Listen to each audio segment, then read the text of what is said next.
టిల్లు పెళ్లి గురించి నేను ఇప్పుడు కొన్ని క్వశ్చన్లు అడుగుతా ఆన్సర్ చెప్పాలి. పెళ్ళప్పుడు అమ్మాయికి ఉండాల్సింది మేకప్. పెళ్ళప్పుడు అమ్మాయి ఎప్పుడు సంతోషపడుతుంది? ఫొటోస్ దిగేటప్పుడు. ఫొటోస్ లో మేకప్ బాగా వస్తుందండి. పెళ్ళప్పుడు అమ్మాయి ఎప్పుడు భయపడుతుంది? మేకప్ ఎక్కడ ఖరాబ్ అవుతుందోనని. పెళ్ళప్పుడు కొందరు అమ్మాయిలు ఏడవరు ఎందుకు? ఏడిస్తే మేకప్ పోతుంది కాబట్టి. బేబీ సడన్ గా నేను ఒక రోజు తప్పిపోయినా అనుకో, నువ్వేం చేస్తావు? నువ్వు తప్పిపోతే అట్లా ఎట్లా ఊరుకుంటా బేబీ? పేపర్లలో టీవీలలో యాడ్ వేస్తా నువ్వు ఎక్కడున్నా సంతోషంగా ఉండాలని.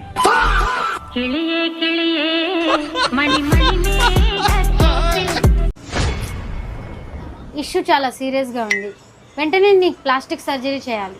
ప్లాస్టిక్ సర్జరీనా? ఎంత అవుతుంది మేడం? 2 లక్షలు అవుతుంది. 2 లక్షలా? ఒకవేళ ప్లాస్టిక్ నేను తెచ్చుకుంటే ఎంత అవుతుంది మేడం? సంతోష్, నువ్వు ఎంత హ్యాండ్సమ్గా ఉంటావో తెలుసా నీకు? తెలీదు. ఉంటే తెలిసేది. మీ ప్రాబ్లం చెప్పండి. బాగా నీరసంగా ఉంటుంది మేడం. తింటున్నారా 3 పూటలు? తింటున్నా, 3 పూటలు తింటున్నా, అయినా కూడా నీరసంగా ఉంటుంది. తిన్నా కూడా నీరసంగా ఉంటుందా? ఓన్లీ అన్నమే తింటున్నారా, చపాతి కానీ ఇంకేమన్నా తింటున్నారా? అవేం కాదు డాక్టర్, నా పెళ్ళాం చేతిలో దెబ్బలు తింటున్నా. నువ్వు ఇన్స్టాగ్రామ్ లో ఉన్నావా? లేదు, నేను బయట ఉన్నాను. అది కాదు, నువ్వు ఇన్స్టాగ్రామ్ వాడతావా? ఛీ, నేను ఫేర్ అండ్ లవ్లీ తప్ప ఏది వాడా. అది కాదు, నువ్వు ఇన్స్టాగ్రామ్ నడుపుతావా? అమ్మో, నువ్వు నడుపు, నేను వెనకాల కూర్చుంటా. ఓకేనా? బేబీ రేపు మన ఇద్దరం లేచిపోతున్నాం. పొద్దున 5 గంటలకే ట్రైన్ ఉంది. మర్చిపోకుండా అన్ని తెచ్చుకో, బంగారం, బట్టలు, డబ్బులు అన్నీ తెచ్చుకో. అలాగే నీ సర్టిఫికెట్లు కూడా తెచ్చుకో. ఇంకా ఇంకా ఇంకేమైనా మర్చిపోతున్నానా? Santosh, gas cylinder. మా ఇంట్లో ఒక్క గ్యాస్ సిలిండరే ఉంది. గ్యాస్ సిలిండర్ తీసుకురారు కానీ లేచిపోవడానికి రెడీగా ఉంటారు లబ్బేగాళ్ళు. హే, నీకు ఆకలి అవుతుందా? అయితే ఇంటికి పోయి తినరాపో. అట్లా కడుపు మాడబెట్టుకోవద్దు. డైటింగ్లు గీటింగ్లు ఏం చేయకు. ఆకలి అయితే అన్నం తినాలి, లేకపోతే కడుపు ఖరాబ్ అవుతుంది. సరేనా? దా. Excuse me, I love you. నన్ను పెళ్లి చేసుకుంటారా? లవ్వా? నన్ను లవ్ చేస్తే నా కోసం ఏమేం చేస్తారు? నీ ప్రేమ కోసం ఈ ప్రపంచాన్ని ఎదిరిస్తా. I hate you. కాదు కాదు కాదు, రోజు పానీపూరి తినిపిస్తా. అయితే I love you two.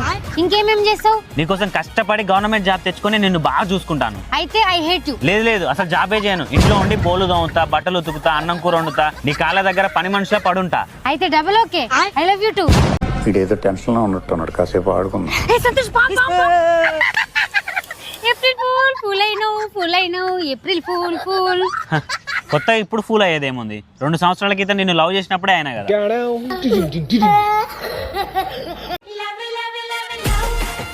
Excuse me, ఇంత అందంగా ఉన్నారు, ఏం చేస్తుంటారు మీరు? None of your business. ఓహో, బిజినెస్ చేస్తారా? ఇంతకీ నేనేం చేస్తానో తెలుసుకోవాలని లేదా? That's not my job. ఏహే, జాబ్ ఏం చేయను, నేను ఖాళీగా ఉంటా. 2 - 2 ఎంత? 6. ఇగో ఇట్లా కాదు, నా దగ్గర 4 చపాతీలు ఉన్నాయి. 2 నేను తిన్నా, 2 నువ్వు తిన్నావు. ఇప్పుడు మిగిలింది ఏంటిది? కూర. సంతోష్, నీకు అప్పిచ్చి 6 నెలలు అవుతుంది. ఇంకెప్పుడు తీరుస్తావు నా అప్పు? అప్పిచ్చే ముందే నీకు చెప్పినా కదా టిల్లు, ఏం చెప్పినావు? నీ రుణం ఎప్పటికీ తీర్చుకోలేనని. అవునా? నిజమా? ఇది ఎప్పుడు పెట్టిరా రూలు? ఏ సంతోష్, ఏమైంది? ఎందుకంత టెన్షన్ పడుకుంటూ మాట్లాడుకుంటూ పోతున్నావు? ఏం లేటిల్లు, గవర్నమెంట్ కొత్త రూల్స్ పెట్టిందంట. ఫోన్ పేలో 1000 రూపాయల కంటే ఎక్కువ కొట్టడానికి లేదంట. కావాలంటే నాకు 2000 కొట్టి చూపి. అవునా? నిజమా? నీకు 2000 కొడుతున్నా ఇప్పుడే. పోయినాయిగా పిచ్చా నీకే. అయ్యో, నా 2000 కోతి మొక్క పొడేసుకొని పోయిండు. సంతోష్, సంతోష్, నిన్న రాత్రి ఏమైందో తెలుసా? ఏమైంది? చీకటి అయిందిరా లబ్బే. హలో సంతోష్, ఎక్కడున్నావు? ఎండాకాలం కదా, ఘోరంగా వేడిగా ఉందని ఏసీ కొందామని పోయి వస్తున్నా. అవునా? మరి కొన్నావా? ఆ రేటు విన్న తర్వాత చల్లగానే అనిపిస్తుంది ఇప్పుడు నాకు.